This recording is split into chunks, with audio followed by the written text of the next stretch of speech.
La verdad es que yo hace tiempo, hace ya unos cuantos años, me leí un libro que igual lo conocéis, La historia de China, de Campbell, que hablaba de esos niños filipinos, que unos que tenían una cosa en común, que es que todos comían crema de cacahuete y que pues, la alimentación de los niños era más o menos parecida, salvo que los niños más ricos o los niños con más dinero tomaban leche y tomaban carne.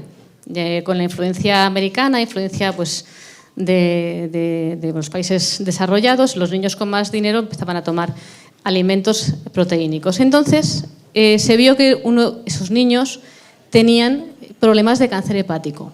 Algo bastante llamativo, sorprendente. A mí, cuando me leí aquel libro, me impactó mucho, pero bueno, pues es un libro bastante antiguo y, bueno, no muy antiguo, es de primeros del año 2000, referido a muchos años de estudio. Me quedé con la idea de las aflatoxinas, pero bueno, pensé, bueno, cacahuetes, y no tendrá mucha más importancia. La verdad es que con los años también llegué a ver zonas donde se almacenan los cacahuetes y me sorprendió que eran como garajes, zonas húmedas. Y bueno, enlacé aquello de los cacahuetes y los hongos, las toxinas que podían afectar, ¿no? Pero en ningún momento llegué a pensar que esto pudiese llegar a lo que hoy os voy a contar. La mayoría de exposiciones a las micotoxinas ocurren por ingesta de alimentos o exposición al aire libre. Los mohos crecen en varios cultivos como cereales, frutos secos, especias, frutas desecadas, manzanas, granos de café y generalmente en entornos cálidos y húmedos. Si os fijáis, cada vez el cambio climático al que nos están sometiendo, no sé si natural o artificial, pero el hecho es que está ahí, está generando más temperatura en todos los países y en muchos de los países productores de grano está habiendo más calor y la humedad y el calor aumenta el nivel de micotoxinas en los alimentos por el crecimiento de los hongos que se están formando en el almacenamiento y en el transporte, incluso en las propias cosechas, porque están generando un aumento también de pesticidas que yo pienso, esto debe ser similar a cuando nos dan antibiótico, ¿no? Nos dan antibiótico en nuestro intestino, de repente florece la cándida. Pues eso es cosa mía ya pensar, pues tanto pesticida a lo mejor hace que florezcan los hongos que serán resistentes a pesticidas, ¿no? Es posible que sea por eso, porque cada vez hay más contaminación en los cultivos. Esto último es mi cosecha, ¿eh? O sea, lo he visto, lo he leído, que hay más contaminación en las cosechas, pero pienso que puede tener que ver con este uso abusivo de pesticidas. Pero luego el transporte, el almacenamiento, hasta el envasado para el consumo o el procesado, es ahí donde vamos a tener más capacidad de tener más o menos micotoxinas. Pueden tener diversos efectos negativos en la salud y suponen un grave peligro para el ser humano y para el ganado. Realmente, como decía, no sé quién ha sido, si ha sido Pilar o Omar, cada vez hay más preocupación por las micotoxinas. Yo que tengo un laboratorio y hasta ahora se lo estábamos enviando, bueno, y todavía, a un laboratorio americano para analizar este tema, cada vez teníamos más y más demanda. Y eso me generó una preocupación y esto es por lo que decidí montarlas en el laboratorio.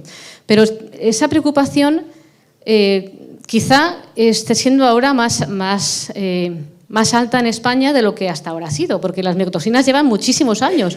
En la Edad Media ya teníamos el cornozuelo de centeno y otros hongos que... Pero claro, cuando un hongo genera una intoxicación aguda, es muy rápido y muy fácil de detectar. Pero cuando una micotoxina empieza a acumularse en el cuerpo, y como han dicho todos mis compañeros, cuando hay un metabolismo lento, un hígado que no es capaz de limpiar adecuadamente la cantidad de tóxicos que nos van llegando, es cuando a lo mejor ya empieza a tener relevancia el tenerlas en cuenta. ¿Dónde están estas micotoxinas? ¿De dónde proceden? Pues hongos muy conocidos, ¿no? Aspergillus, Penicillium, Fusarium. Y el problema de estas micotoxinas es que son resistentes a los procesos tecnológicos, por ejemplo, cocinar, freír, hornear, destilar o fermentar. Ellas sí aguantan estos procesos.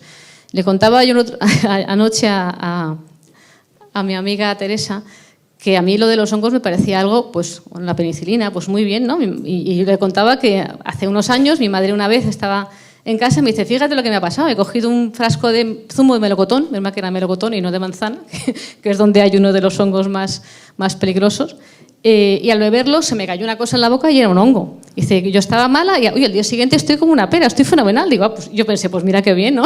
Los hongos le han curado el catarro, ¿no? Pues no estaba mal, me pareció algo sano, natural y saludable. Penicillium, pues muy bien. Bien, pero fijaros, tenemos aquí El del Fusarium aparecen unas cuantas micotoxinas, como el deoxinivalenol, de las uvas la ocratoxina, de la de Penicillium otras toxinas que empiezan a ser ya preocupantes porque en niveles que ya se han medido, o sea, están medidos en los organismos de salud, ya saben a partir de qué niveles estas micotoxinas pueden ser tóxicas o no. Y estamos hablando de daño hepático, daño renal, inmunodeficiencias, cáncer, daño neuronal y daño en el ADN. Es decir, estamos ante algo que nos puede generar problemas de salud de este tipo, ¿no? Donde ya se suma a los metales, a las bacterias, a toda la contaminación ambiental que hemos vivido hoy aquí y que yo vengo a amargaros el último rato que os queda. Entonces, ¿qué dice la Organización Mundial de la Salud? Que la exposición a las micotoxinas puede ocurrir directamente al comer alimentos infectados o indirectamente a través de animales alimentados con alimentos contaminados y en particular la leche. Aquí hay un estudio de China que os contaba, los niños sobre todo bebían leche que los niños pobres no podían. Y aquellos niños, muchos de ellos fueron diagnosticados con cáncer hepático. ¿Qué pasa con la leche? Pues que las vacas a las que se les ha dado de comer un grano que tenía estas micotoxinas, que no se estropean con la fermentación en sus estómagos, lo que sí ocurre es que a veces se transforman, pero siguen siendo también tóxicas, como por ejemplo la aflatoxina B1 se transforma en la aflatoxina M1. Entonces, las vacas o las mujeres que hayamos comido micotoxinas con la alimentación, también se lo vamos a transmitir a nuestros hijos en la leche materna y también vía transplacentaria. O sea, estas micotoxinas son tan resistentes que van a ir de madres a hijos a lo largo de los años. Con lo cual, si la mamá ya de paso lleva amalgamas, cándidas y otros problemas tóxicos, pues el pobre crío después cogerle vacunas y ya las ha hecho un desgraciado. Me refiero a que cuando ya empiezan a tener esos aleteos es cuando ya la carga tóxica es exagerada, ¿no? Otro dicho recopilado de la OMS: debe pensarse en las micotoxinas como agentes causales cuando una enfermedad afecta a varias personas sin que exista una relación evidente con un agente causal conocido como los microorganismos.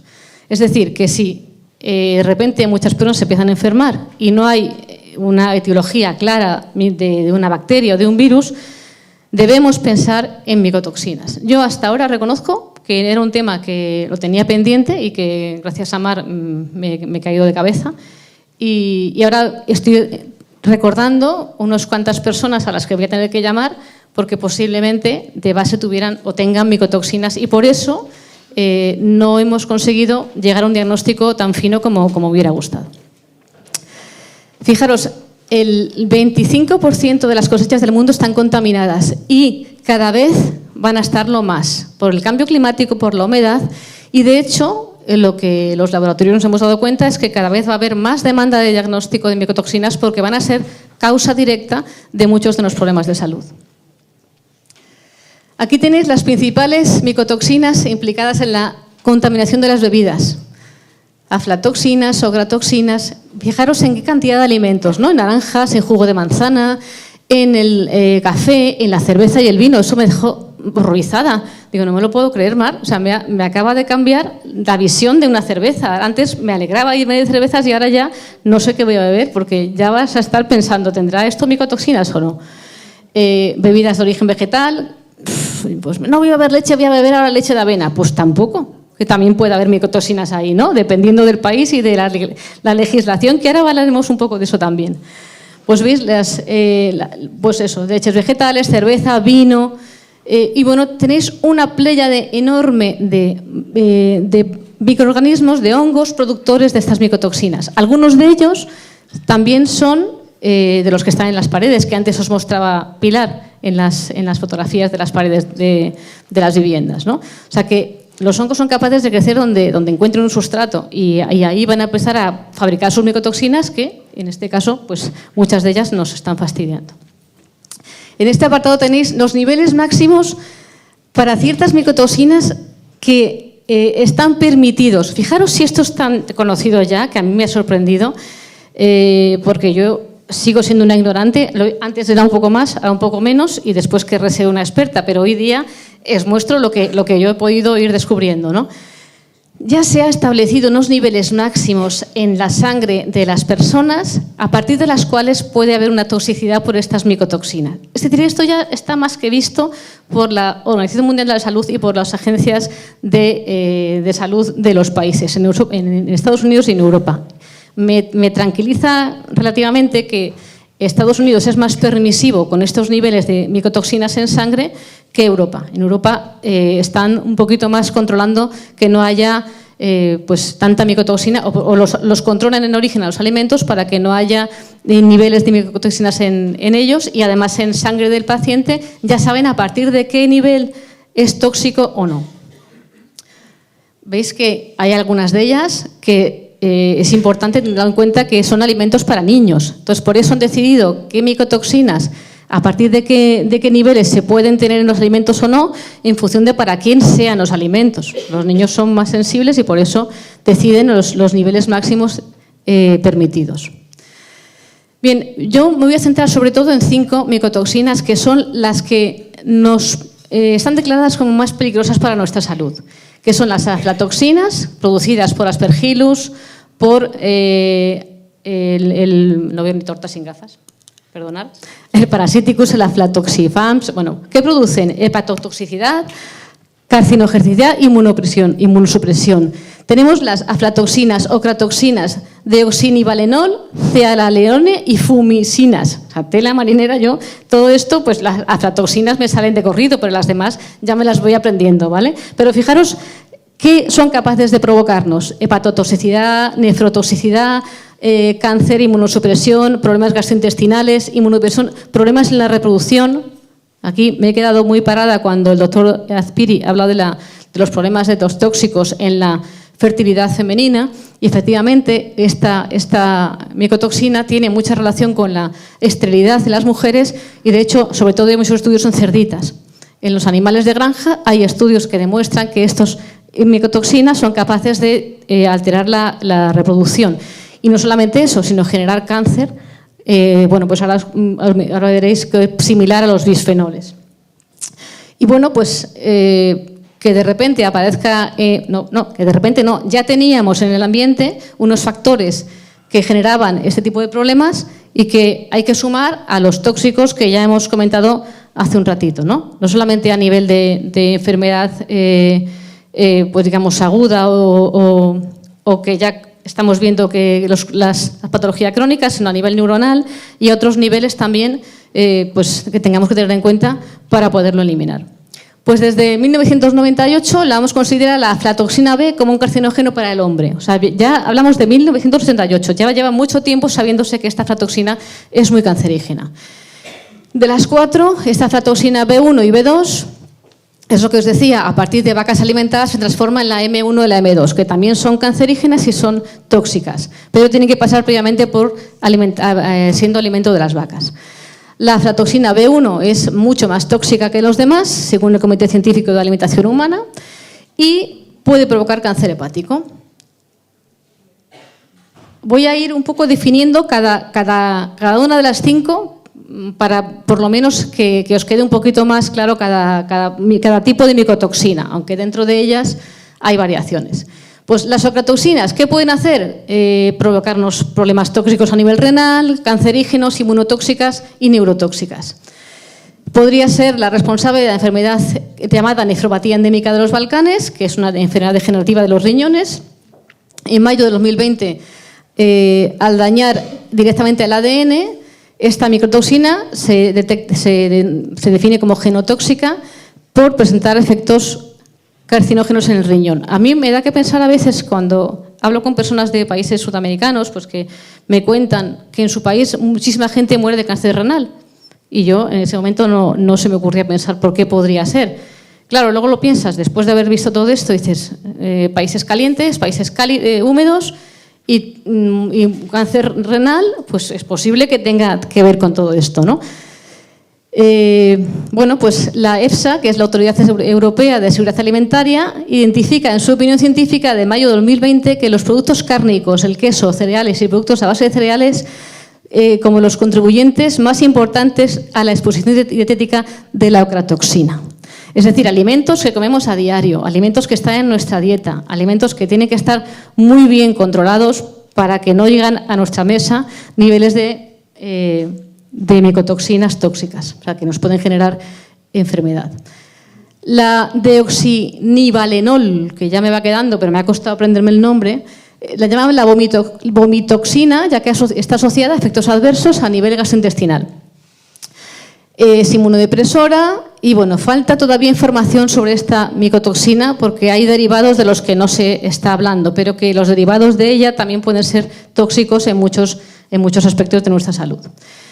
Como veis, en situaciones de calor aumentan los niveles de micotoxina y ante la pérdida económica de algunos países se revisan los niveles. Esto es que me he estado leyendo muchos artículos, pero no quería traerlos aquí para no aburrir. Pero, por ejemplo, hace unos años en Francia, por el aumento climático, de repente las cosechas, grandes cosechas, eso está publicado, me lo he leído en una publicación hace unos días, tenían que ser todas destruidas porque estaban superando los límites permitidos de, en este caso, deoxinivalenol. Entonces, bueno, pues ante la angustia económica de que vamos a perder todas las cosechas, esto va a ser una ruina económica, ¿qué hicieron? Subir los niveles de micotoxina para los alimentos. O sea que no estamos para nada seguros, como siempre, con los que nos gobiernan. Tenemos que estar muy atentos a lo que comemos y, como decían antes mis compañeros, seguirnos limpiando y seguir potenciando nuestra detoxificación hepática y general para no caer en más enfermedades de las que ya Dios nos podía haber traído al mundo, ¿no? O sea, estamos aumentando cada vez más y bueno, pues esto me ha dado también mucho que pensar, ¿no? Yo que he pensado o he escuchado mucho lo de nos quieren asesinar a todos, tal, ¿no? Que somos muchos en el mundo. Digo que lo tiene muy fácil. Fíjate qué fácil lo tienen, suben los niveles de toxicidad y ¡hala! Todos fritos, todos con cáncer de hígado, ¿qué más da? O sea, en fin, que nuestra salud depende de nosotros, tenemos que ser nosotros los que nos empoderemos para que no nos pongamos enfermos. Otra de las micotoxinas muy interesantes es esta, la zearalenona, que tiene estructuras que presentan actividad estrogénica. Fijaros, esto es lo que decía hace un rato. Esta micotoxina es capaz, es lo que llamamos estrógeno-like, tiene actividad estrogénica, con lo cual puede provocar problemas de fertilidad y además problemas cancerígenos. Se encuentra en el maíz comúnmente, pero también en trigo, cebada, sorgo, centeno, y parece que los cereales integrales son la principal fuente de metabolitos en piensos y alimentos. Yo, claro, ahora, ¿cómo le dices a un paciente? Todo integral. Joder, a mí esta ponencia me ha matado, porque cada vez que le iba haciendo digo, Dios mío, ¿cómo voy a acabarla, no? En fin, bueno, pues eso, entre 2005 y 2010, muestras de alimentos y 9.877 resultados en los granos sin procesar de 19 países, entre ellos España.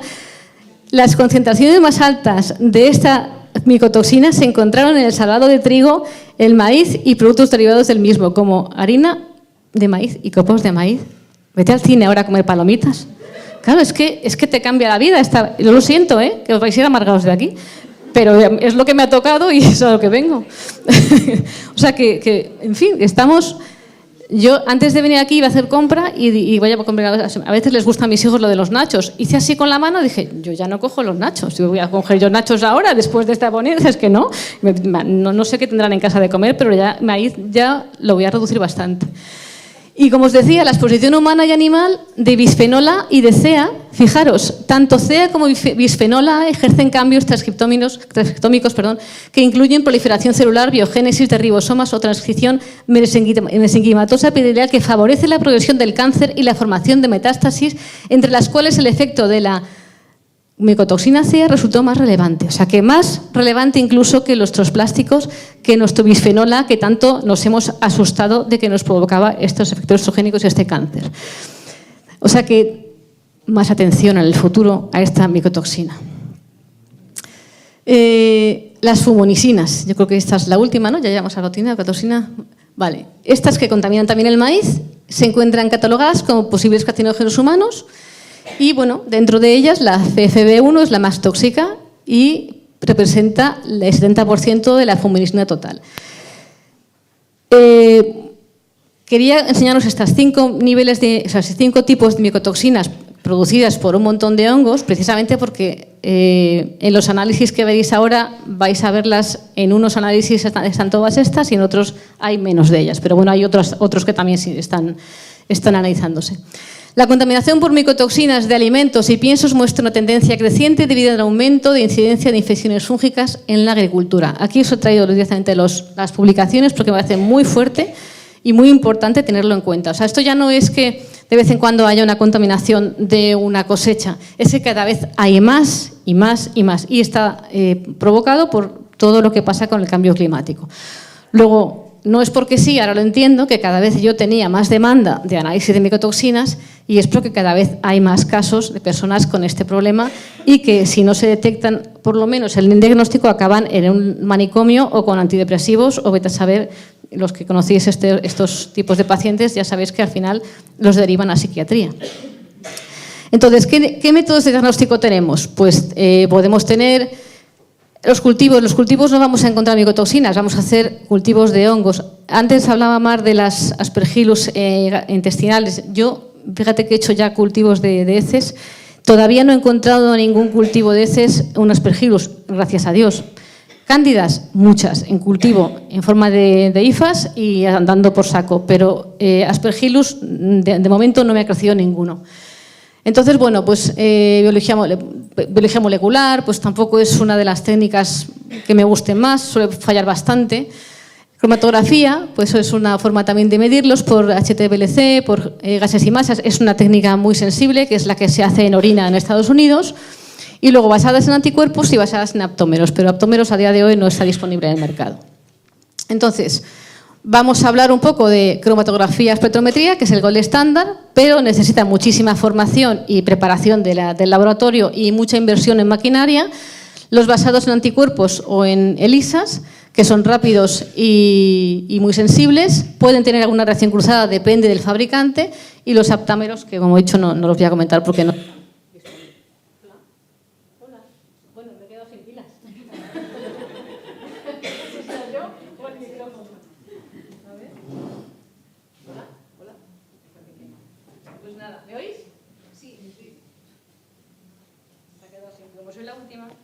Hola, ahora sí. Bueno, no me libro. Yo decía, bueno, ya lo siento, pero ya me tengo que ir. Pero va a ser que no. Bueno, pues el micotox es un análisis que ya os decía que venimos haciendo nosotros, lo enviamos a Estados Unidos, que lo analiza Great Plains, tiene que viajar la orina congelada hasta el laboratorio. Es importante, además, no sé si esto lo tenéis en cuenta o no, 12 horas de ayuno antes de que el paciente orine para que libere micotoxinas desde las zonas donde estén almacenadas a orina para poderlas recoger.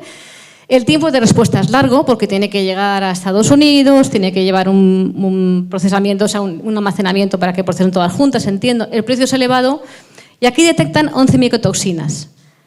Las únicas comunes de las 5 que hemos visto son la ocratoxina y la cearalenona, porque ellos en vez de medir la aflatoxina B1 que decíamos antes, miden la M1, que es la que deriva de la posterior a la que, como decía, cuando come la vaca, la que excreta por la leche, con lo cual la M1 sería la que está en la leche. Entonces, en este caso, mide otras micotoxinas, como la gliotoxina también, alguna más, pero no son las que están descritas como las 5 más dañinas para la salud en el ser humano. Entonces, fijaros, ¿qué ha pasado? Ah, vale, gracias. Me han cambiado el micro. ¿Hola? Sí. Esto me llamó la atención, ¿no? Cuando leí esto, los efectos tóxicos, que le acabo de decir también Pilar Muñoz Calero, en la salud provocados por las micotoxinas suele confundirse con la enfermedad de Lyme. Por eso ando yo runruneando en alguna persona que he conocido que es posible que en vez de Lyme tuviera micotoxinas. Entonces aquí os cuento un caso, porque me viene a cuento el tema de Lyme y micotoxinas, pues para que veáis cómo se puede, depende de la persona, depende de los síntomas, se puede confundir y gracias a que cada vez tenemos más diagnóstico podemos llegar a diferenciar un diagnóstico, ¿no? Bueno, como algunos me conocéis de redes sociales, pues a veces me encuentro personas o a veces aparecen en mi vida y se presentan y me dicen hasta que no me digas qué me pasa no me muevo de aquí. Eso me pasó en octubre de este año.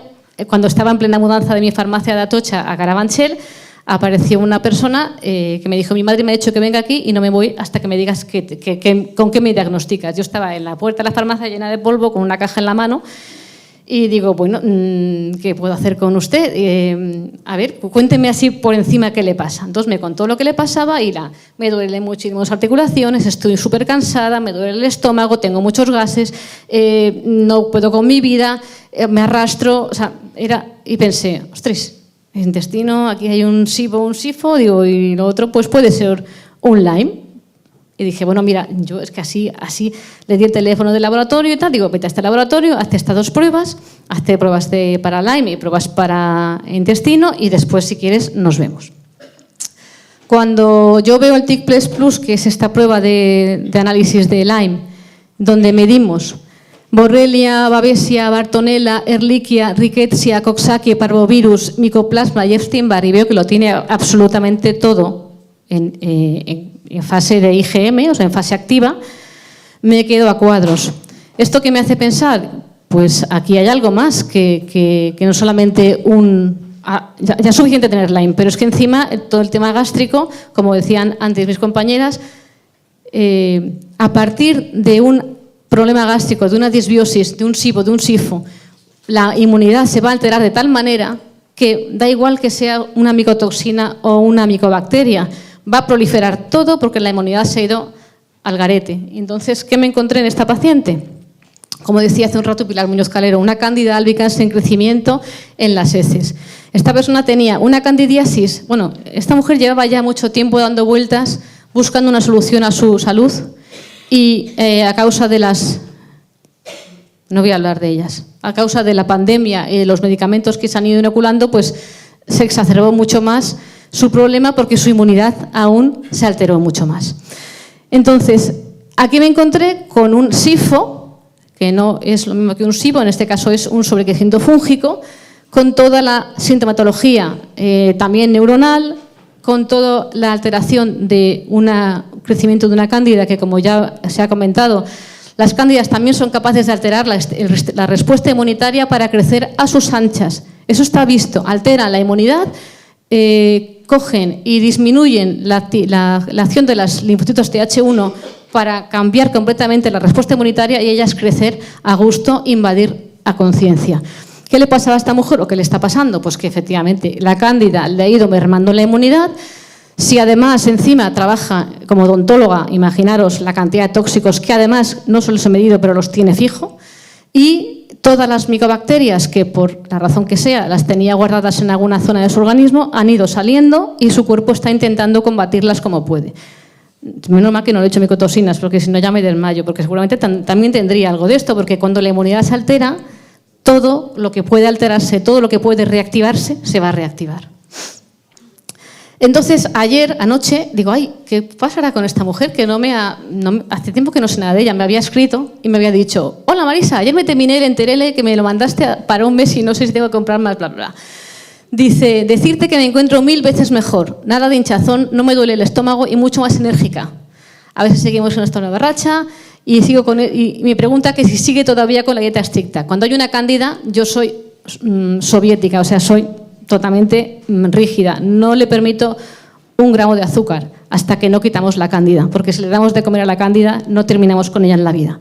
El caso es que se encuentra mucho mejor y estoy convencida de que, la estoy preparando para mandarla a un médico que la trate Lyme, porque yo no la pienso tratar Lyme, pero como tiene tanta lista de espera esa persona, he dicho, mira, yo te voy quitando mientras la basurilla, la cándida y todo lo que pueda, y luego yo me quito de en medio y que trate el médico, que es lo suyo, ¿vale? O sea que fijaros hasta qué punto estamos pues muy sometidos que he traído este caso por la cándida, que no deja de ser un hongo interno que genera micotoxinas también, y que estas micotoxinas están alterándonos a todos los niveles inmunitario y también neurótico, o sea, neurótico no, neuronal. Y entonces, de los creadores de TIC Plus llega Toxiples, que es el test que yo voy a tener disponible. ¿Ya termino? ¿Ya? 10 minutos, vale. Bueno, ya estoy acabando, ¿eh? Este es el test que voy a tener disponible dentro de un mes, antes no, en nuestro laboratorio de Madrid. ¿Qué ventajas tiene? Pues que vamos a medir las 5 micotoxinas que os he enseñado hasta ahora, las más tóxicas para la salud humana. Detecta micotoxinas y no anticuerpos, o sea, en este caso vamos a la micotoxina directamente. Es un límite de detección muy bajo, es fácil de manejar, es rápido y no es tan caro. Bueno, pues son estas que tenéis aquí, que son las que os he contado hace un momento, estas son las que vamos a medir. Esto es un poco lo que os decía antes, ¿no? Los países, Estados Unidos permite en los alimentos unos niveles, no, perdonad, en la sangre, en alimentos y en la comida permite niveles mucho más altos que Europa, ¿lo veis? Los niveles europeos son los naranjas y los niveles americanos son los más oscuros. O sea, en Estados Unidos se permite muchísima más cantidad de micotoxinas en los alimentos que en Europa. Y bueno, pues los niveles de detección del Toxiplex pues son suficientes para encontrar si alguien está intoxicado. Esto quiere decir que es muy específico. Aquí os hago lo que decía antes, el Toxiplex que vamos a hacer en suero, que es la diferencia, se hace en plasma, en suero, mide las 5 micotoxinas más que hemos comentado, las más peligrosas. Y el perfil de orina que mandamos a Estados Unidos no tiene 3 de ellas. Tiene otras, pero no tiene las 3 de las 5 que son tan peligrosas. Es el primer ELISA inmunoquímico directo y competitivo para detectar 5 micotoxinas comunes en plasma con exactitud, precisión y especificidad de bajo costo. Y para recordar, y ya voy terminando, el cambio climático aumenta la cantidad de micotoxinas en alimentos. Estas micotoxinas pueden alterar la salud de forma grave. Un diagnóstico certero puede ayudarnos a acelerar el tratamiento. Micoplex es un análisis más rápido y muy fiable para detectar micotoxinas conocidas y dañinas en la salud humana. Disponible a partir de mediados de marzo, esto ya es publicidad, y en el laboratorio, donde trabajo yo. Y bueno, como esto era para mí tan angustioso, dije, Dios mío, voy a buscar en internet una imagen que me dé esperanza. Y me encontré con esto, dije, bueno, pues mira, si en una carretera crece una planta, con estos médicos que tenemos por aquí y con todo vuestro conocimiento, saldremos adelante y no podrán con nosotros. Muchas gracias.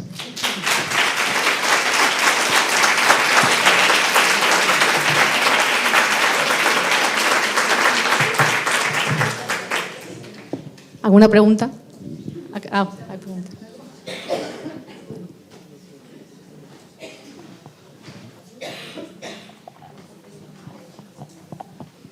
Hola, buenas tardes.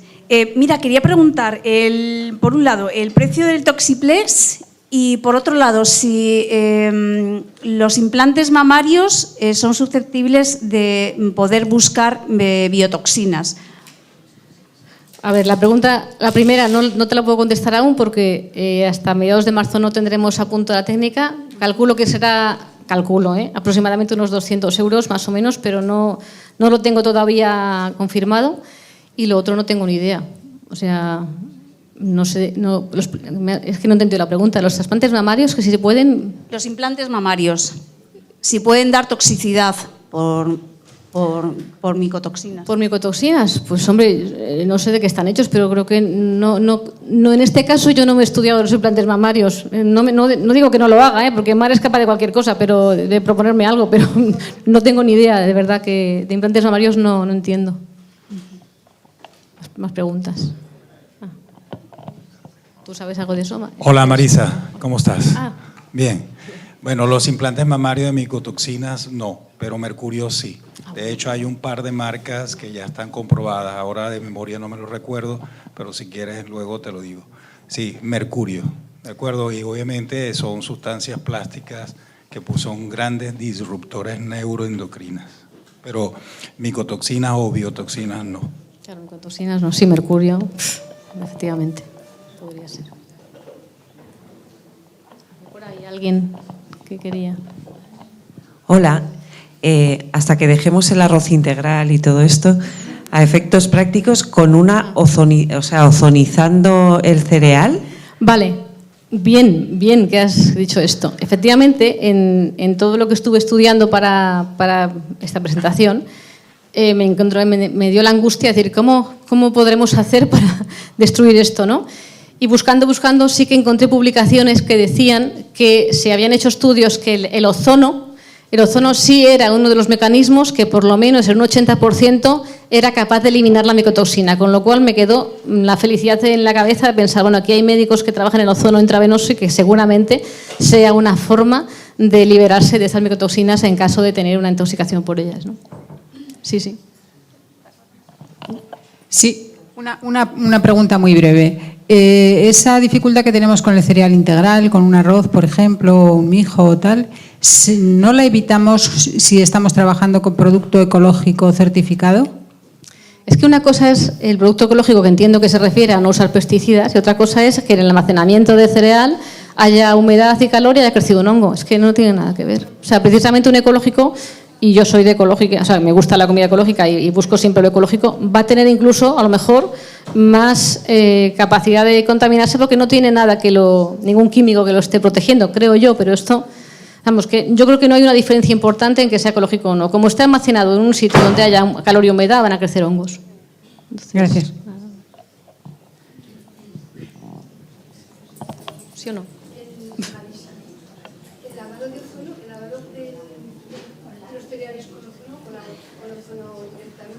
Pues a ver, como yo no he hecho todavía nada al respecto en cuanto al antes y el después de un cereal, no lo sé. Lo que sí sé es que hay estudios que lo han publicado, que el ozono hicieron estudios en almacenes. O sea, cogieron el almacén, medían las micotoxinas que había en ese trigo, en ese cereal, antes de ozonizarlo, y luego ozonizaban y efectivamente habían disminuido la carga en un 80%. Pero yo no sé, no podría saber, porque no lo he hecho todavía, estoy, digamos, en pañales aún con respecto a micotoxinas, y espero que la próxima charla os cuente aquí 200 casos clínicos y mucho más.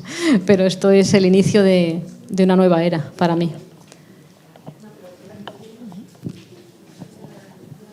Hola, buenas. Oye, Marisa, una pregunta. ¿Has hecho pruebas con los aceites esenciales en hongos, o sea, en diferentes tipos de hongos? Pues mira, qué graciosa. Es que tengo uno guardado para hacerlo. He cogido un hongo de una tiña y estoy ahí, que le voy a dar caña. He hecho muchos con cándidas, muchos. Sí, cándidas sí, pero hongos. Hongos tengo uno guardado con sus micelios y todo. Lo tengo escondido para que no me lo quiten porque me lo quieren tirar. Pero voy a hacer con hongos también, que soy muy friki. Entonces los escondo porque si no me los tiran. Entonces estoy esperando para hacer con un hongo de la tiña, que me ha crecido muy chulo en una placa. Lo tengo escondido para hacer cosas con él. Se ríe. Es que si no hubiera tendría que hacerlo yo. Entonces, pero vamos, lo veremos. Lo que sí que es cierto es que ni cándida ni Saccharomyces aguantan, por ejemplo, el orégano o algún aceite esencial. Me faltan los que llevan esporas, y estoy en ello. Vale, vale. Es que ricasco.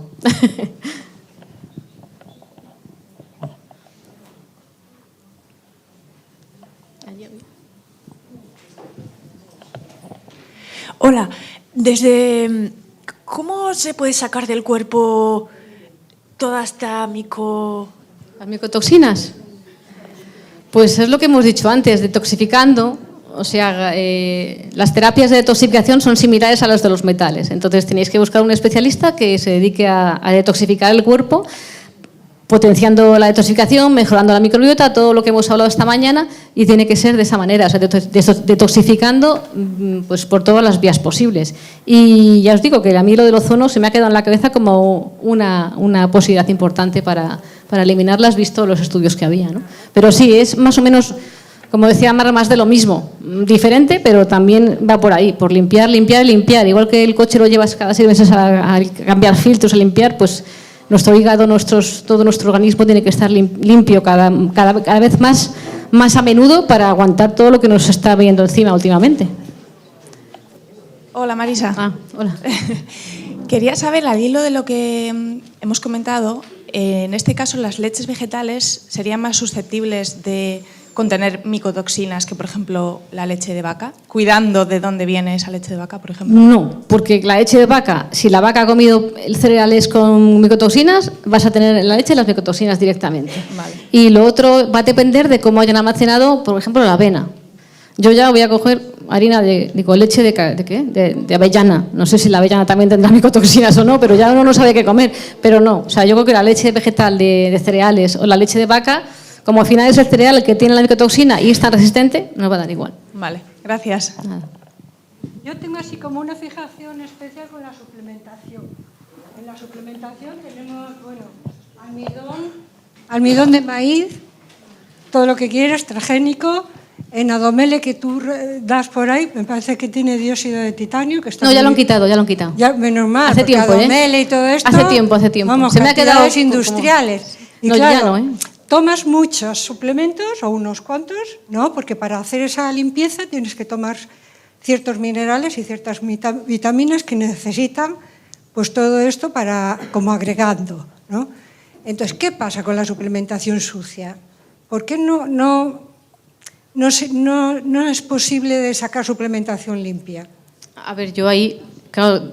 Vamos, te no pregunto tengo... a ti como farmacéutica, porque yo... Bueno, pero es que yo soy una farmacéutica como perseguida. de química, ¿sabes? Vamos, has estudiado más química que yo, ¿sabes? Entonces, bueno, entonces siempre me pregunto, porque tengo yo una fijación, a mí me recetan un suplemento, lo miro y caches en la mano, la composición es que me aterra. Digo, esto no lo aguanta, vamos, A ver, no lo aguanto. Algo que te dé miedo tomar, no lo tomes, porque entonces va a afectar tu inmunidad y va a ir a peor. Bien, eso está claro. Perfecto, es lo que hago, ¿no? ¿Sabes? Pero mi médico dice, me caches en la mar, ¿no? ¿Qué tal? Te he recetado esto y no lo tomas. Digo, pero es que, vamos, es que yo sabiendo que me va a sentar mal, ¿me entiendes? Y que puede venir agregados micotoxinas, porque no es que lo diga yo, es que en la literatura lo encuentras, ¿sabes? Dices, ¿hacia dónde vamos con esto? ¿Cómo Pues, se sale de este laberinto? Porque yo no lo sé.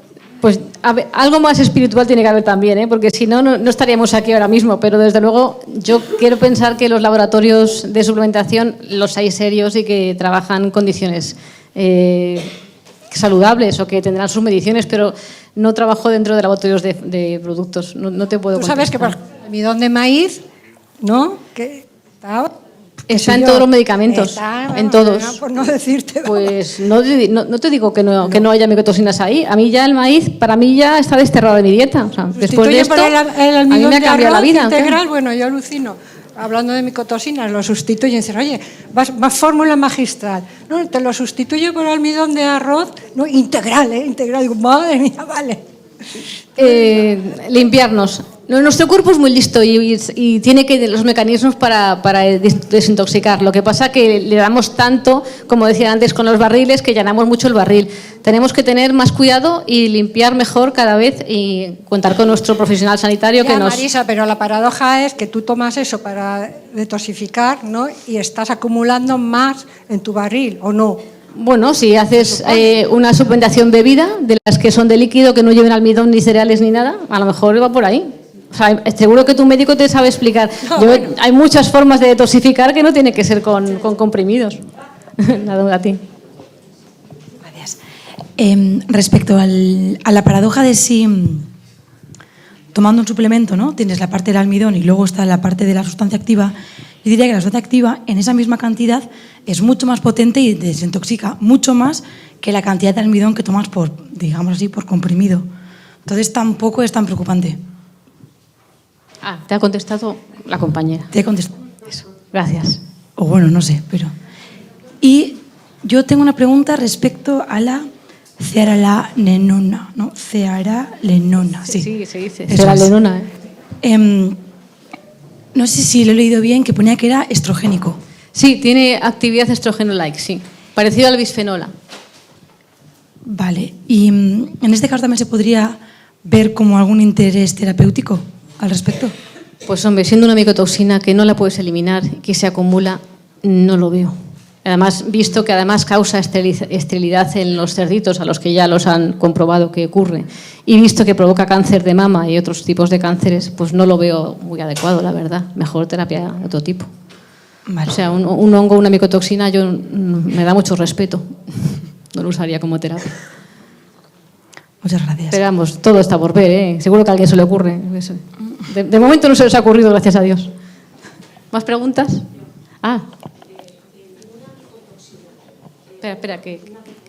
Espera, que te dan el micro.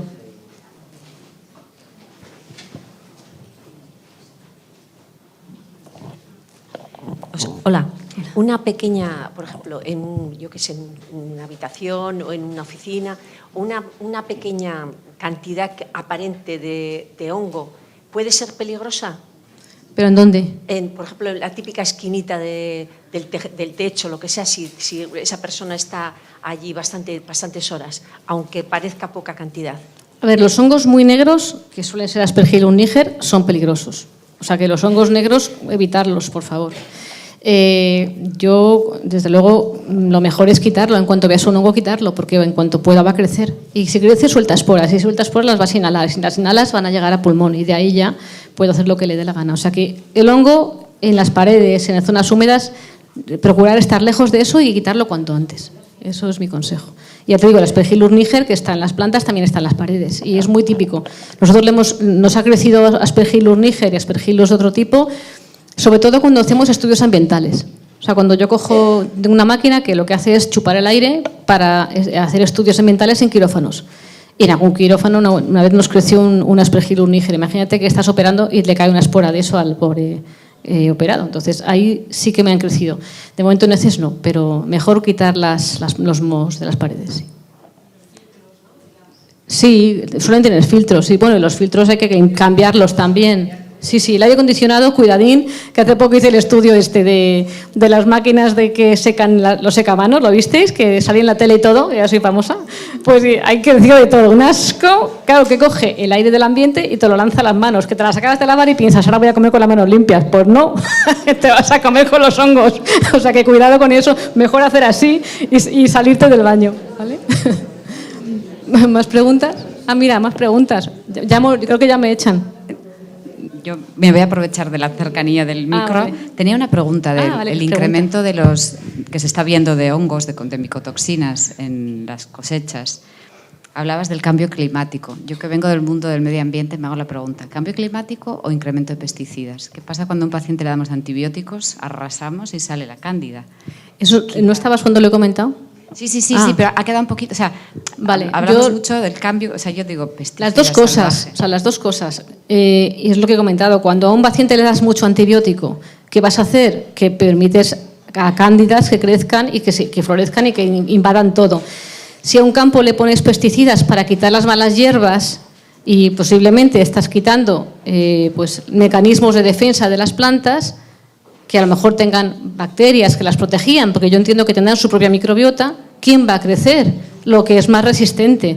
Luego tenemos, es lo que quería yo antes también darle ese giro, ¿no? Unas cosechas más contaminadas por hongos, porque ahora son capaces de crecer con más facilidad, puesto que les han dejado terreno para crecer, y el cambio climático, que cuando van en el camión a la zona donde se van a almacenar para luego ser empaquetados o procesados, cuando llegan allí, humedad y calor, más crecimiento. O sea que el mismo hongo que a lo mejor en condiciones normales crecería poquito, aquí se va a exacerbar y va a tener cada vez el alimento más micotoxinas, que son los metabolitos que aparecen por parte de estos hongos, ¿no? O sea, el hongo va a empezar a intentar reproducirse para generar más crecimiento aún, ¿no? Más invasión, efectivamente. Yo quería comentar aquí. Ah, perdón, sí. No, que quería comentar que hasta lo que yo sé, y si alguien me corrige, pues estupendo, pero en el tema de los hongos y demás, lo que se hace es irradiar los alimentos para que no salgan los hongos. Que no digo yo que sea mejor el remedio que la enfermedad.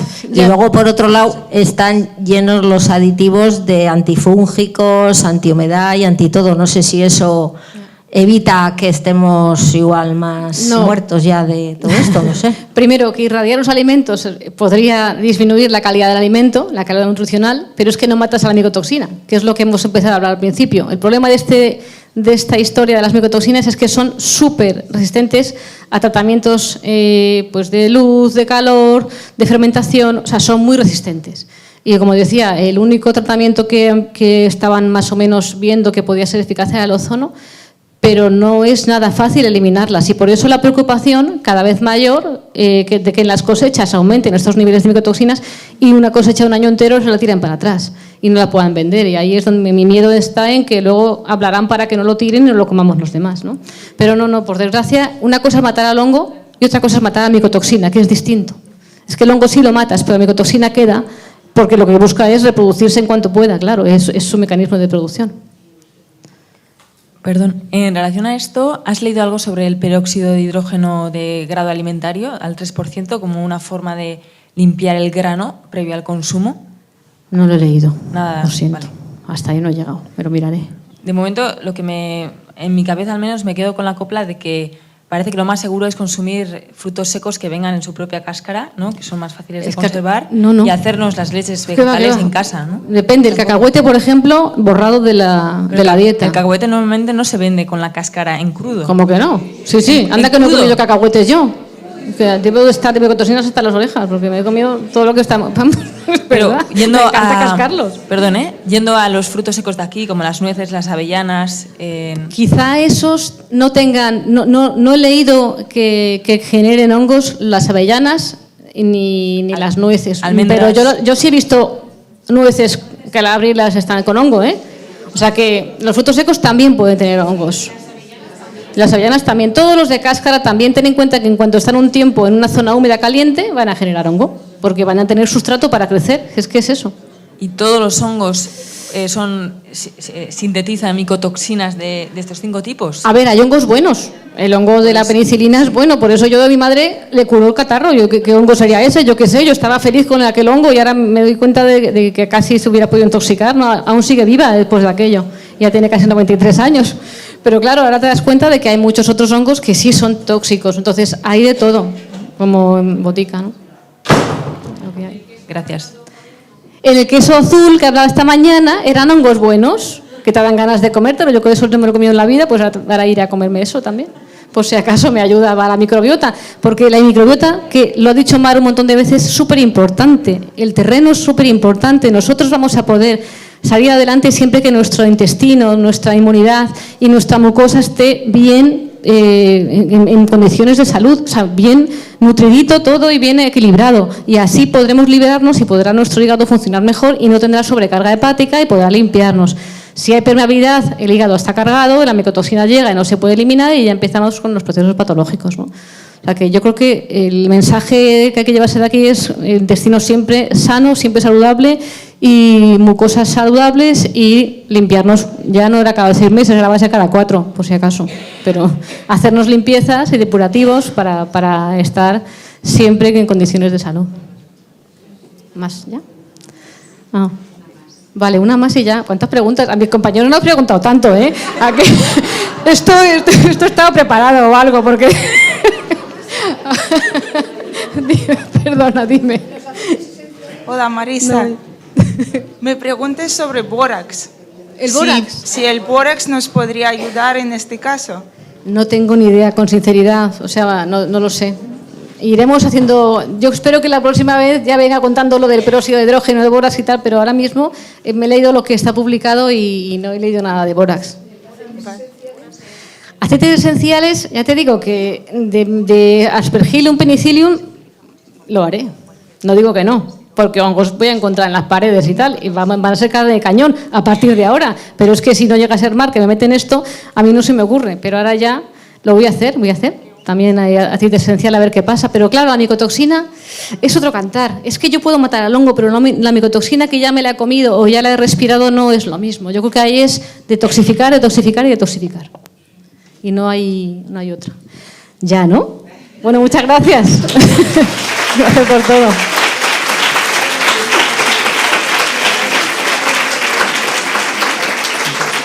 Muchas gracias, Marisa. Muchísimas gracias a todos los ponentes. Ha sido extraordinario poder escuchar todo esto.